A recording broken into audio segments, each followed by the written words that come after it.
Welcome, everyone. Let me ask you something. Have you ever left a conversation feeling disappointed in yourself? Not because you didn't know what to say, but because you couldn't say it the way you wanted to. Maybe your thoughts felt clear before the conversation started. Maybe you rehearsed the sentences in your head. Maybe you even felt prepared. And then the moment came. Someone looked at you. It was your turn to speak. And suddenly, your mind went blank. Your heart started beating faster. Your words came out awkward, or rushed, or unfinished. And later that day, while walking alone or lying in bed, the perfect sentences appeared. Clear, confident, fluent. And you thought to yourself, why couldn't I say that earlier? If that sounds familiar, this video is for you. Today, we're not just talking about fluency. We're uncovering the real reason you freeze, hesitate, or overthink when you speak, and how to fix it permanently. Because once you understand what's truly happening inside your mind and body, everything changes. Let's begin. Number 1, the experience. Almost everyone hides. Here's something no one talks about openly. Struggling to speak fluently doesn't mean you lack intelligence. In fact, many people who struggle the most are deep thinkers. They analyze, they reflect, they care about precision. And that's part of the problem.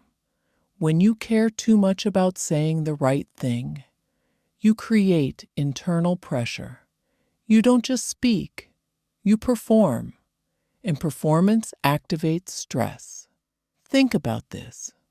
When you're alone, your thoughts flow easily. You can explain complex ideas in your head. You can imagine debates where you respond perfectly.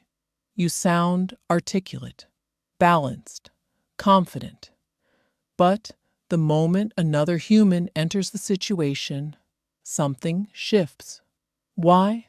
Because now there's risk, not physical risk, social risk, and your brain treats social risk seriously, very seriously. Number 2, the biology behind your hesitation. Your brain is designed to protect you. Thousands of years ago, social rejection meant danger. Being excluded from the group could threaten survival. So your nervous system evolved to detect judgment quickly. Today, no one is throwing you out of a tribe, but your brain doesn't fully know that.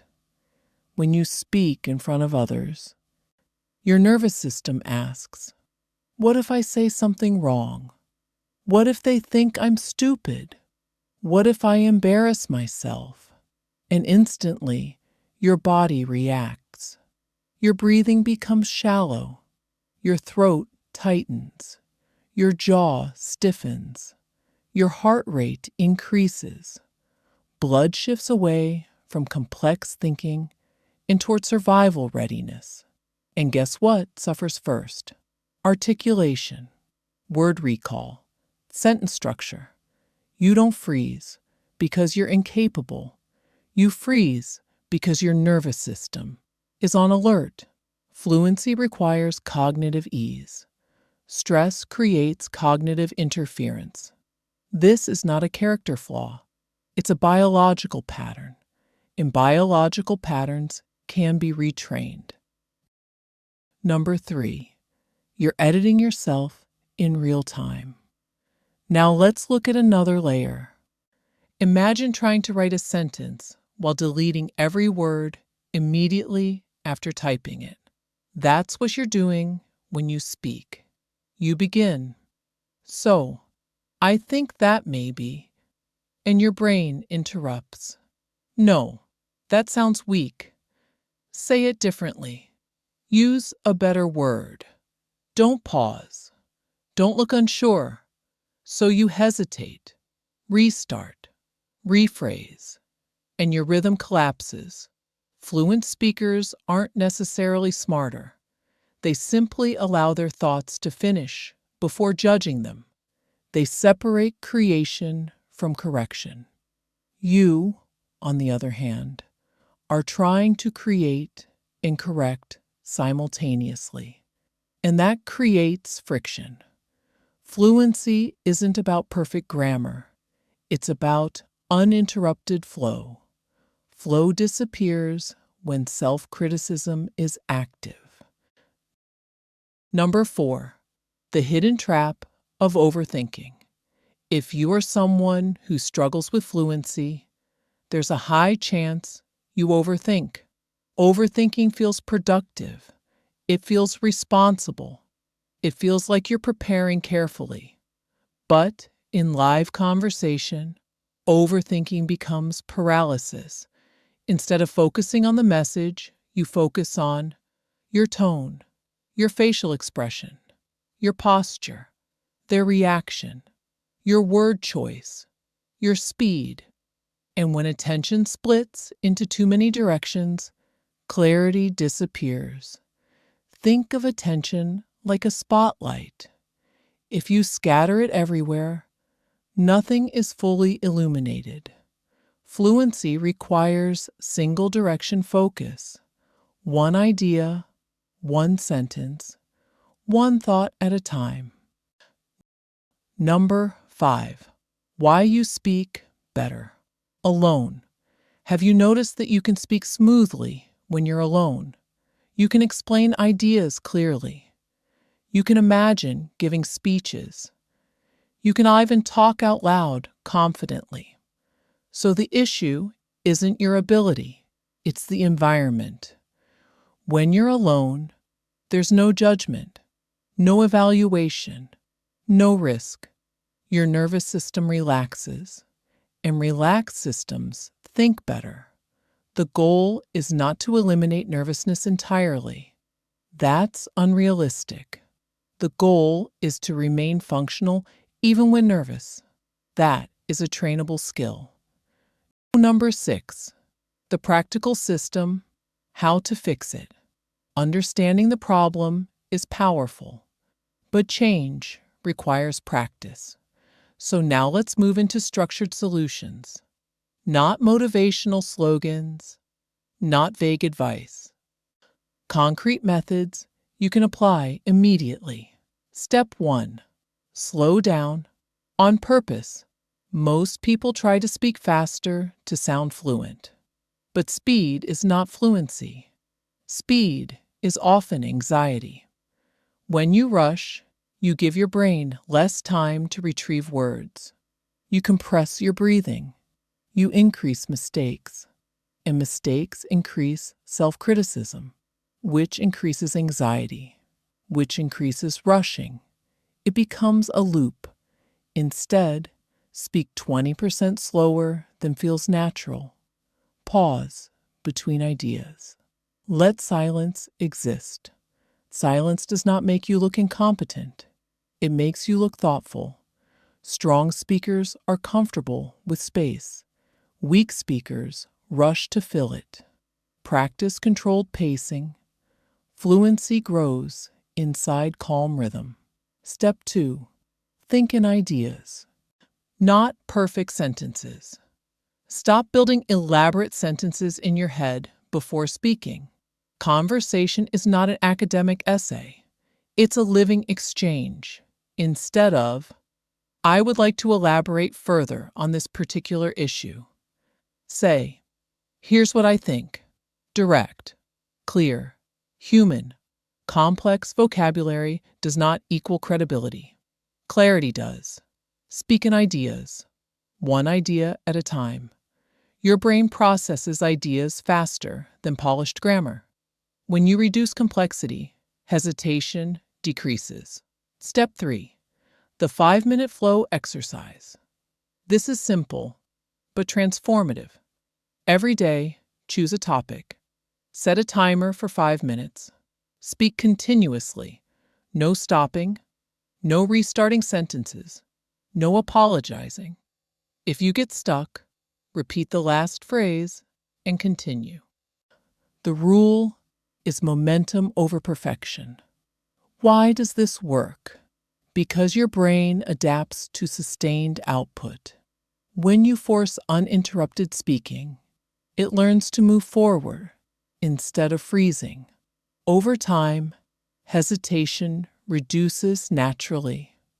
Fluency improves not through theory, but through repetition under light pressure. Step 4. Read aloud. Daily reading silently improves comprehension.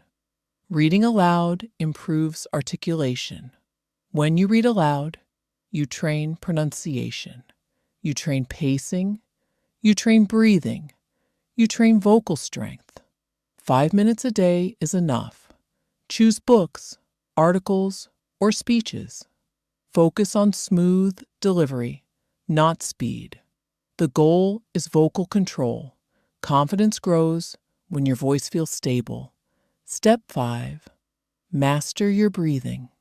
Your voice runs on air, and anxiety restricts air. Before important conversations, inhale slowly through your nose. Hold for 2 seconds. Exhale gently. Repeat twice. This signals safety to your nervous system. A calm body produces a steady voice, and a steady voice reinforces confidence. Breathing is not just physical, it's psychological regulation. Step 6. Shift from impressing to expressing. This might be the most important shift of all. When you try to impress, you tighten. When you try to express, you relax. Impressing focuses on image. Expressing focuses on clarity. Instead of asking, "How do I sound?" ask, "Am I being clear?" Move attention from yourself to the message. When ego decreases, fluency increases because pressure decreases. The confidence paradox. Most people believe, "I'll speak when I feel confident." But confidence doesn't arrive first. Action creates confidence. Every time you speak, despite discomfort, your brain updates its belief. This is survivable. This is safe. Repeated exposure reduces fear. Fluency is not built in isolation. It is built in participation. You do not wait until ready. You become ready by doing. Number 7. The 30-day transformation plan. If you want real change, commit to this. Daily, 5 minutes of non-stop speaking, 5 minutes of reading aloud, 1 slow down conversation, 1 breathing reset before speaking. Weekly, record yourself speaking. Watch it without judgment. Identify one small improvement. Apply it next week. After 30 days, you will not be perfect, but you will be different, more stable, more fluid, more grounded. Consistency rewires the brain, and rewired brains behave differently under pressure. You are not broken. You are not incapable. You are untrained in controlled communication under mild stress. That is all. The confident version of you already exists. The articulate version of you already exists. You access it when relaxed. Now you simply need to access it under pressure, and that is built gradually, conversation by conversation, pause by pause, breath by breath. Fluency is not about speaking fast. It is about speaking free from fear, and freedom is trained. If this video helped you understand your voice in a new way, subscribe to Insight Library Studio. Thank you for watching. I'll see you in the next one.